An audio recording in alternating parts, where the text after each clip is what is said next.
2017-19 में कराई गई थी, जो 18 महीने की अवधि में कंप्लीट कराई गई थी, उसको सुप्रीम कोर्ट ने कहा है कि वो 2 साल के बराबर नहीं है और वो फ्रेश एप्लीकेशन में वो मतलब उस क्वालिफिकेशन का आप यूज नहीं कर सकते हैं। Just to give background, actually पहले सिमिलर डिस्प्यूट भी अराइज हुआ था, तो 2019-20 में पटना हाई कोर्ट में हम लोगों ने मुकदमा किया था and I was one of the counsels who Sanjay Kumar Yadav के केस में। तो पटना हाई कोर्ट ने होल्ड किया कि it is good as any 2 year degree, और जो भी कैंडिडेट्स थे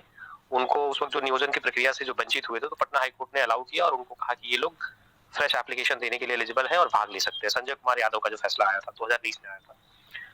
उसके बाद अन्य हाई कोर्ट्स ने भी they relied on high court judgement of the Patna high court, in fact Tripura high court and the Uttarakhand high court, इन दोनों हाई कोर्ट्स ने रिलाई किया और उन्होंने भी कहा कि ये जो 18 महीने की डिग्री है वो प्रैक्टिकल पर्पसेस के लिए वो 2 साल की ही डिग्री है, 2 साल की ही डिग्री है और फ्रेश एप्लीकेशन करने में कोई अड़चन नहीं आनी चाहिए। मामला थोड़ा सा डिफिकल्ट एनआईओएस से जो डीएलएड किए हैं उनके लिए तब हो गया जब उत्तराखंड सरकार और कुछ ऐसे अभ्यर्थी जिनकी 2 इयर्स डीएलएड डिग्री थी, उन लोगों ने हाई कोर्ट में एक मुकदमा दायर किया, सुप्रीम कोर्ट में एक मुकदमा दायर किया और सुप्रीम कोर्ट ने recently 2 judgement of the Supreme Court ने ये डिसाइड किया कि ये जो एनआईओएस से जो 17-18 के सेशन में जो डीएलएड की डिग्री कराई गई है, ये 18 महीने की डिग्री जो है ये 2 साल के इक्विवेलेंट नहीं है। और दूसरी बात सुप्रीम कोर्ट ने होल्ड किया कि इस डिग्री को केवल और केवल इन सर्विस कैंडिडेट के लिए ही अलाउड किया गया था और इस डिग्री के बल पर आप किसी फ्रेश नियुक्ति के लिए एलिजिबल नहीं है। So, एक तरह से although the judgment of Patna High Court was not assailed by anybody either before the LPA bench or the Supreme Court, लेकिन चूंकि पटना हाई कोर्ट के ही जजमेंट को अलग अलग हाई कोर्ट ने यूज किया और उस पर रिलाई किया, तो pro tanto it was also under challenge. तो पटना हाई कोर्ट का चूंकि उत्तराखंड का judgement was based on Patna high court judgement, तो उत्तराखंड का जब जजमेंट सेट असाइड हो गया तो and supreme court in this जो 2023 का जो फैसला आया उसमें पटना हाई कोर्ट के भी जजमेंट को उन्होंने कहा है कि ये सही लॉ नहीं है और ये पटना हाई कोर्ट ने सही डिसाइड नहीं किया। तो फिलहाल अभी 2017 में इशू हुआ था, उसी में क्लियर है। ये बेसिकली रीजन ये था कि जब ये प्रोग्राम आया था उस वक्त टाइम वाज जो समय था वो 18 इसके आसपास ही कुछ था, इसलिए इस डिग्री को 18 महीने में कराने की आवश्यकता थी, क्योंकि आउटर लिमिट था 1 अप्रैल 2019। अगर 1 अप्रैल 2019 तक अगर आप जितने भी अनट्रेन टीचर थे जो इन सर्विस टीचर थे, they were required to complete their diploma in elementary education training program by 31st March or 1st April 2019. So this was the reason why this was a module capsule course which was formulated for 18 month period. तो यही हुआ अब, लेकिन चूंकि अब जो भी reason हो, एक बार सुप्रीम कोर्ट ने ये होल्ड कर दिया है कि ये 18 महीने की डिग्री है, ये 2 साल की डिग्री के बराबर नहीं है।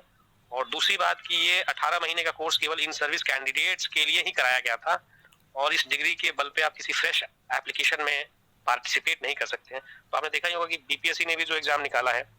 ये है इन दी एडवर्टीजमेंट उन्होंने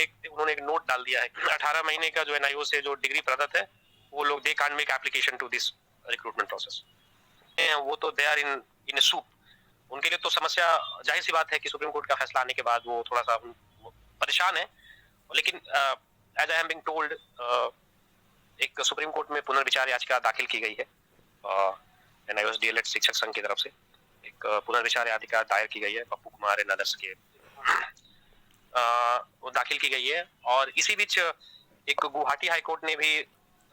सिमिलर तरह के प्रॉब्लम वहां भी अराइज हुआ गुवाहाटी में। वहां पे भी जो शिक्षक भर्ती की प्रक्रिया हुई उसमें 18 महीने के जो डीएलएड कोर्स किए हैं एनआईओ से, they were not being allowed to participate, so they also challenge before the Guwahati high court.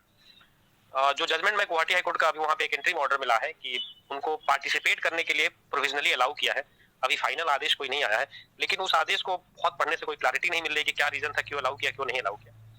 अभी आज के डेट में चूंकि टीआरई 3 शुरू हो चुका है, तो हम लोगों ने भी हमारे पास बहुत सारे कैंडिडेट आए थे and I have also filed one such petition in High Court, Malti Kumari and others. और होपफुली हम लोग चाहेंगे, प्रयास कर रहे हैं कि सुनवाई उसमें जल्दी से जल्दी हो। और अभी तो फिलहाल चूंकि बहुत ज्यादा कुछ कह नहीं सकते क्योंकि मामला सब जुडिस है,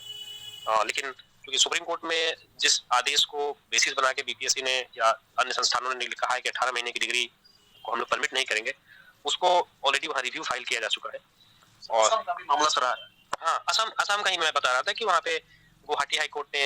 ऐसे 18 महीने वाले डिग्री जो उन्होंने प्राप्त किया है, वैसे सारे अभ्यर्थियों को, सारे नहीं बट जो लोग भी मुकदमा दायर किए थे वहाँ पे,